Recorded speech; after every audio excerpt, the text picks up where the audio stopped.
So next I get to introduce not only a real hero of mine, but my friend, Randy Hayes. Many of you may already know him. I'm going to read a quote from Jeremy Warbach, which was the former president of Sierra Club. Randy Hayes is a hero and a visionary, a radical messenger with the mentality of a Madison Avenue ad exec who is selling just one thing: saving the world before it is too late. He is a climate policy officer at the World Future Council, which is a global forum composed of 50 respected individuals around the world, championing the rights of future generations and working to ensure that humanity acts now for a sustainable future. He is also the founder of Rainforest Action Network, many of you hopefully know about. They have been doing incredibly high visible corporate accountability campaigns for decades now. He's moved on to do much other important work. He's now with the Earth Foundation, founded the Earth Foundation. He's also he was a filmmaker, and in the 80s, his dissertation actually won. The dissertation was The Four Corners, and it won the Academy Award Picture for Arts and Sciences under Best Student Documentary in 1983. Actually, that's when I first heard of him, out at Hopi. So I will end with this. Not satisfied with this short-term thinking, his 500-year plan spells out a vision of a sustainable society and how we might get there. Randy Hayes has been described in the Wall Street Journal as an environmental pit bull. Hallelujah for the pit bulls.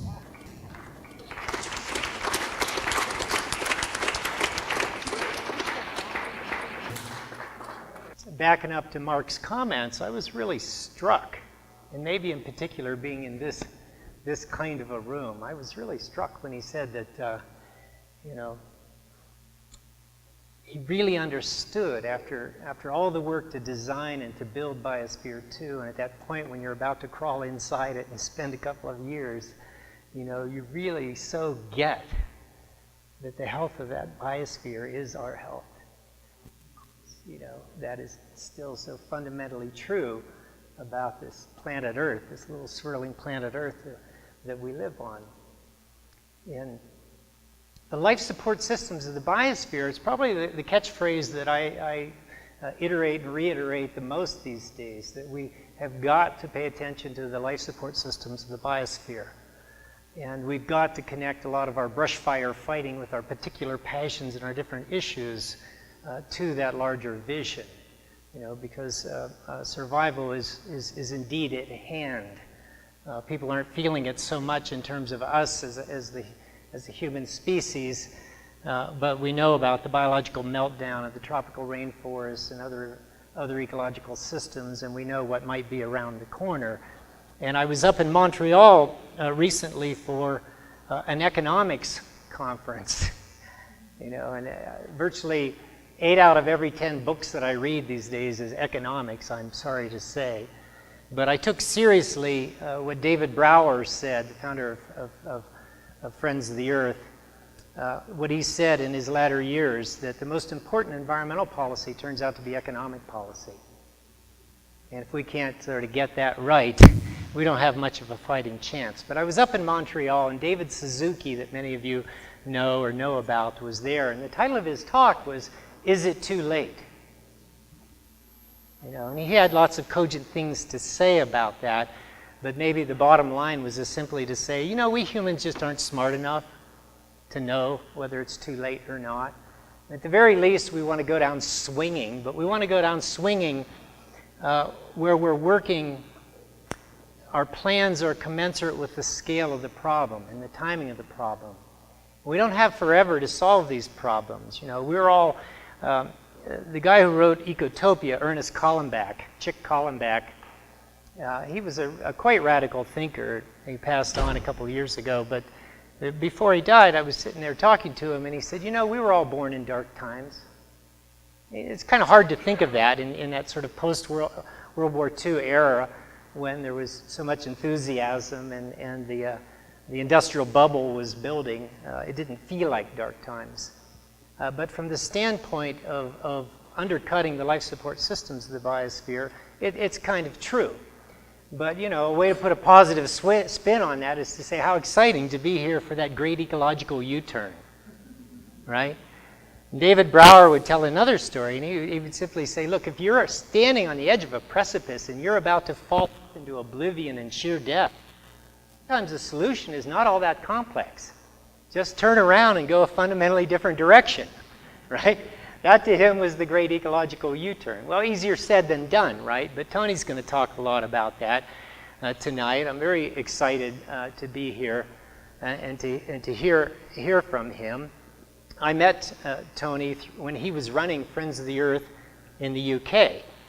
Right? Well, actually, probably before that, when he was just a lowly tropical rainforest campaign director for all of Europe and the British Empire. But then he took over Friends of the Earth, and if you don't know, it's really like the Sierra Club of the UK. It's really the largest and most mouthy organization over there. And Tony was an important part of that mouthpiece.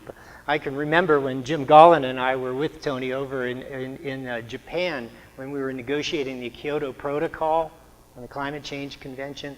He's walking through the streets, you know, he's got a cold beer after the end of a hard day in one hand, he's got his cell phone in the other hand, he's talking to the London Guardian, and he's talking about mayhem in the streets, and Al Gore's about to fly in, you know, but he always has, you know, an innovative and on-target message, you know, and the book that he wrote that sort of brought us all together, you know, was of course inspired by the biosphere and the life support systems of this biosphere. And many of you may not know that Tony is also a parrot specialist, and so if any of you happen to be parrot fanatics, you know, you can get a hernia carrying around his textbook on the parrots of the world. There's a lot of dimensions to him. He really is a multidimensional thinker and a great integrator. And I thought in this particular book that he's done an important job pulling together, largely around financial terms and largely around sort of economic issues and considerations, and speaking the language in many respects about something that, to me, my first take on it is it's kind of unholy. Ecosystem service markets. And commodification of nature, and putting a price tag on the functions and services of nature. But for many people, that kind of language is necessary to reach them. And we've got to get outside of the choir, and I have a kind of gut feeling that this particular book will catch on and reach far outside of the choir and do what it needs to do to justify the paper that it's printed on. But Tony, we know that, you know, the biosphere itself and the life support systems and the parrots of the biosphere inspired you to write this thing. But I found it particularly curious that he interviewed John Allen around Biosphere 2, and he runs the Biosphere 2 theme throughout the book in a quite effective way to help us get that gut feeling that Mark was speaking about. That, you know, the health of the biosphere really is our health. Or to put it in John Seed terms, I know lots of you are fans of the down under Australian John Seed, thinking like a mountain. You know, we are that creature. And so it's a pleasure to be here. I just wanted to give a few other kind of quick remarks on economic issues and economic concerns. As some of you know, when I stepped down from running Rainforest Action Network, I went into 7 years of green city government stuff because I wanted to better understand sort of biosphere, or excuse me, bioregional localization kinds of approaches, because we were having such, you know, bad luck with international conventions and economic globalization in terms of helping orchestrate this great ecological U-turn.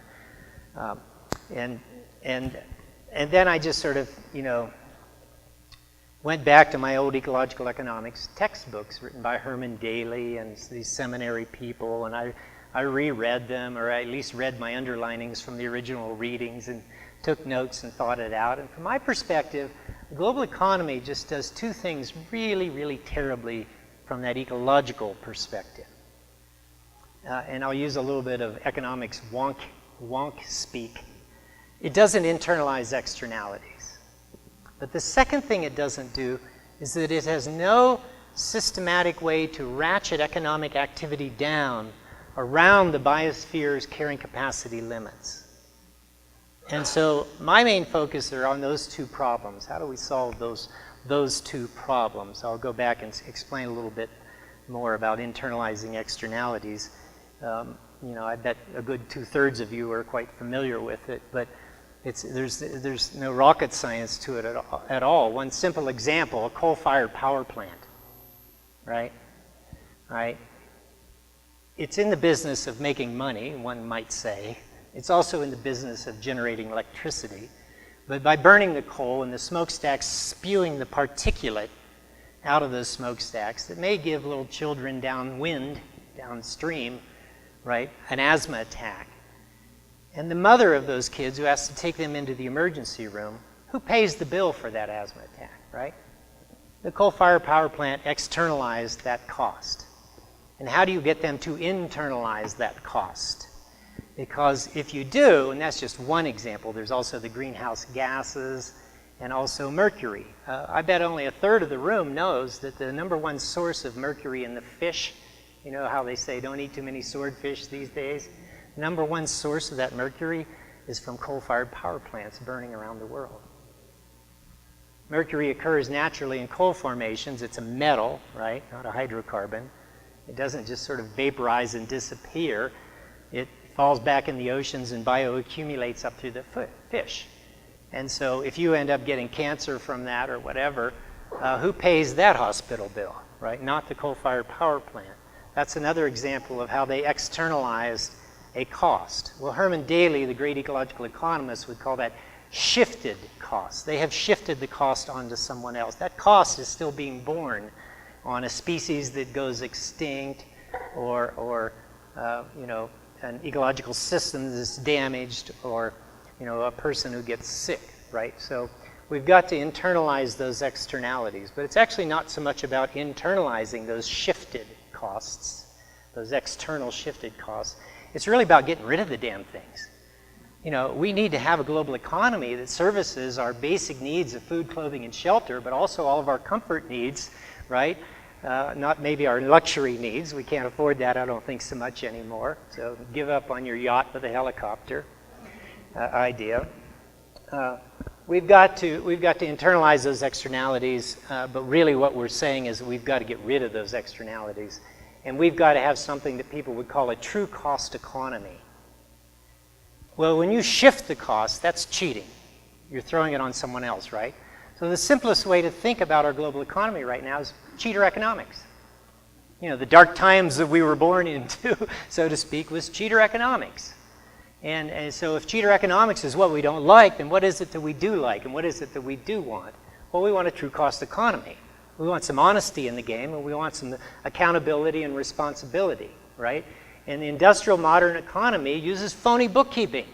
They don't tell us about these shifted externalities, right? And so Foundation Earth, the new organization, its biggest project is actually with, I think, the second largest federal bureaucracy behind education is the Security Exchange Commission, right? Their mandate is to protect investor security, investor interests. We want to broaden their mandate and have the Security Exchange Commission require, not a voluntary code of conduct, that's stuff Tony and I could talk ad nauseum about over the last couple of decades that hasn't gotten the job done, didn't create that great ecological U-turn in a fundamentally different direction. We're looking at getting the Security Exchange Commission to require all corporations just to disclose, to list on paper, on their annual financial forms once a year, 100% of all of their ecological impacts, their pollution externalities, including their entire supply chain. When an Adam Werbach is working with Walmart, as he does, to ecologize Walmart, good luck, you could imagine what that would mean for them to look at all of the supply chains and the ecological impacts and to put it down. It's not actually as insurmountable as that may sound. And we may end up starting in chunks. We've already started in chunks in terms of carbon accounting and global carbon reporting, greenhouse gas reporting. That's just one pollution externality, but eventually we've got to get to all of them, right? And so we want the Security Exchange Commission to require that. There's 3 ways in which you can pressure the Security Exchange Commission to get them to do this, right? And one would be it fits their mandate, they could do it out of common sense and wisdom. Fat chance, right? It's not likely to happen. Second way would be executive orders from a sympathetic presidential administration. It can't do 100% of the job we would want because it's a quasi-independent agency, but it could certainly help. And we'll be working that angle as well. The third way is legislation. You know, Congress could legislate and say, yes, make that happen. Well, that doesn't sound too promising these days either, does it? And so, but hand in hand with that, we want to launch a national media campaign to popularize the concept of the true cost economy as the deeper systemic solution to a lot of these brush fire fights that we're all fighting, that too many times feel like it's 2 steps forward and 4 steps backwards. That's not a winning plan. We need to have a winning plan. Tony's going to talk a little bit when he speaks about some of the other ideas emerging out of his book and his thinking and his work. But the true cost economy, I think, is quite synergistic with the overall message that he's working. That most of you have heard of Europe's cap and trade program, right? And that has to do with climate change solutions and trying to put a cap or a ceiling on the amount of, say, greenhouse gases that coal-fired power plant emits. If they would have called it cap and reduce, we might actually have understood what they meant, right? Because that's what it's supposed to do. It's supposed to ratchet that cap, that ceiling down every so many years, cap and reduce, ratcheting down away from the carrying capacity limit of the biosphere's ability to absorb greenhouse gases and continue to support life on Earth, right?